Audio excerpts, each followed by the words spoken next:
When people ask me why I became an executive coach, you really have to start from the beginning, which is that I was a hyper curious, hyperactive kid from China moving to the United States when I was 3 years old.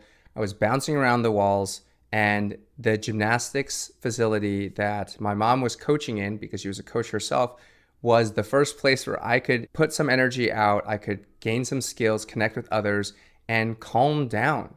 And so gymnastics became a big part of my childhood growing up. I eventually became a pretty serious competitor and ultimately got to go to Stanford on a scholarship to compete in gymnastics.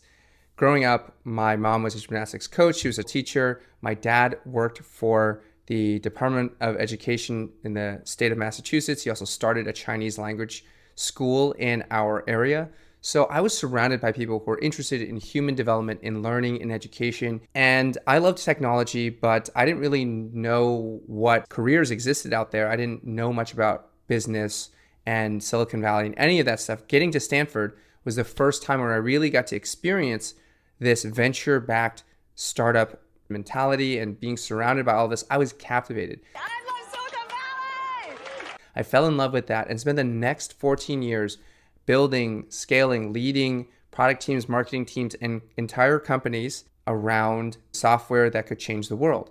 I started 3 venture-backed companies of my own, and I also was a marketer and product manager at companies like Etsy and Facebook. And throughout all of these experiences, including a number of pivots, layoffs, reorgs, everything you can imagine, I gained a tremendous amount of experience. I worked with several coaches of my own, including an executive coach over the course of 2 companies where I pivoted and eventually had an exit to Meta. And while I was working at Facebook, I realized that I wanted to dip my toe back into human development, kind of coming home. And I started working with first 1 client, then 4 clients, then 13 clients. And I was getting so much out of this. I was teaching courses about resilience at work, and I was giving talks at all hands, and I was mentoring people. And I just found so much satisfaction from that.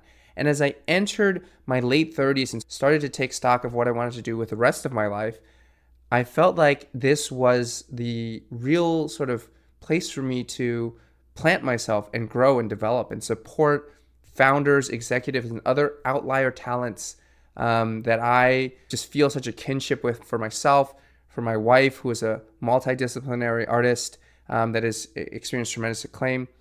And so now I work full-time. I coach full-time. I have more than a dozen founders and executives that I'm actively working with. And it is just a tremendous joy, delight, and deeply satisfying work to do.